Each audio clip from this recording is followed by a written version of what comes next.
Hello viewers, this is my new blog video. স্বাগত জানাচ্ছি আপনাদের সবাইকে। আজকে আমি চলে এসেছি রায়ের বাজার। রায়ের বাজারে শাকসবজির বাজার। আপনাদেরকে অবশ্যই বলেছিলাম যে রায়ের বাজারে কী শাকসবজি পাওয়া যায় আপনাদেরকে দেখাবো। তার মধ্যে হচ্ছে শাকের ভিডিও, শাক যে পাইকারি দরে বিক্রি হয় এবং কী পরিমাণ শাক পাওয়া যায় আপনাদেরকে দেখিয়েছিলাম অবশ্যই।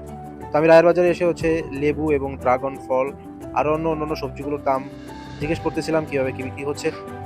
অ্যাকচুয়ালি আমি আপনাদেরকে সরাসরি শোনাতে পারছি না যে আমি দাম জিজ্ঞেস করার পরে ওনারা যে দামটা বলেছিলেন। কারণ এখানে পাশে অনেক কিটকাট শব্দ হচ্ছে। আমি ভিডিওর মাধ্যমে আসলে সেই শব্দটা অফেন করতে পারছি না।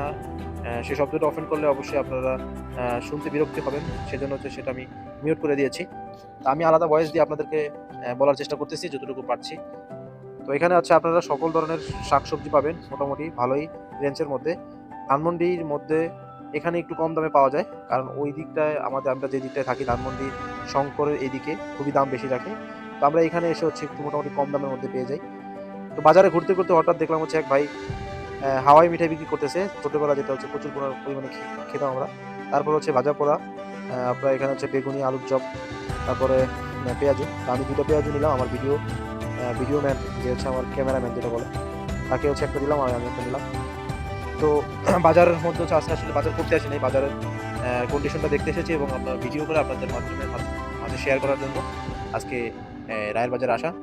তো ভিউয়ার্স, এই ছিল আজকের ভিডিও। সবাই ভালো থাকবেন। আল্লাহ হাফেজ।